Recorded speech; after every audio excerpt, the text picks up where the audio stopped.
Hi అండి, నమస్తే. Welcome back to my channel. సొరకాయతో ఎప్పుడూ చేసుకునే కూరలే కాకుండా ఇలా ఒకసారి స్నాక్ చేసుకోండి. చాలా టేస్టీగా ఉంటాయి. పైన క్రిస్పీగా లోపల సాఫ్ట్గా ఉండే సొరకాయ గారెలు ఎలా చేసుకోవాలో చూపిస్తాను రండి. అందుకోసం ముందుగా మిక్సింగ్ బౌల్ అయితే తీసుకున్నాను. ముందుగానే 1 లీటర్ సొరకాయను ఇలా పీల్ తీసేసి తురిమి పెట్టుకున్నాను. ఈ సొరకాయ తురుమును 2 కప్పులు అయితే నేను తీసుకుంటున్నాను. ఇందులోకి 2 కప్పుల బియ్యం పిండి అయితే సరిపోతుంది. నేను ముందుగా 1 కప్పే బియ్యం పిండి యాడ్ చేస్తున్నాను. చివరిలో కలుపుకునే కొద్దీ ఇంకొక కప్ యాడ్ చేసుకుంటాను. ఇప్పుడు ఇందులోకి సన్నగా తరిగిన ఆనియన్ ఒకటి వేసుకుంటున్నా. అలాగే సన్నగా తరిగిన అల్లం ముక్కలు కూడా వేసుకుంటున్నాను. సన్నగా తరిగిన కొత్తిమీర, కరివేపాకు 2 కలిపి వేసుకుంటున్నాను.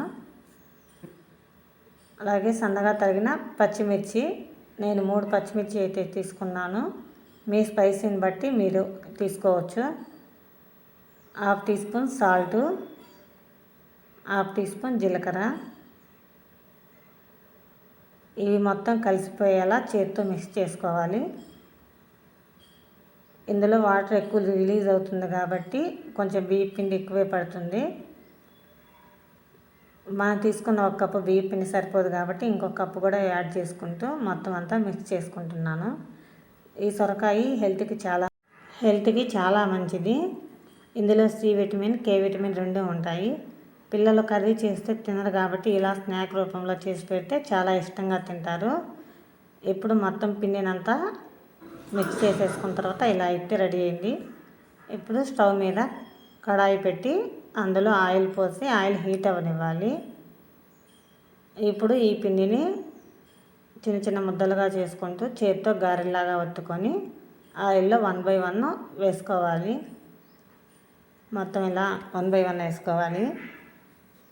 అంతేకాకుండా ఈ సొరకాయ వెయిట్ లాస్ అవ్వాలనుకునే వాళ్ళకు కూడా చాలా ఉపయోగపడుతుంది. పప్పు తక్కువ క్వాంటిటీలో తీసుకొని ఎక్కువ క్వాంటిటీలో సొరకాయని తీసుకొని పప్పు చేసుకొని తింటే వెయిట్ లాస్ అయ్యే వాళ్ళకి ఉపయోగపడుతుంది. ఇప్పుడు ఒకవైపు ఫ్రై అయిపోయినాయి, ఇంక రెండో వైపుకి కూడా తిప్పుకొని మొత్తం గోల్డెన్ బ్రౌన్ వచ్చేంత వరకు ఫ్రై అవ్వనివ్వాలి. ఇప్పుడు మొత్తం ఇలా ఫ్రై అయిపోయింది. ఇప్పుడు వీటన్నిటిని ఒక సర్వింగ్ ప్లేట్లోకి తీసుకుందాం.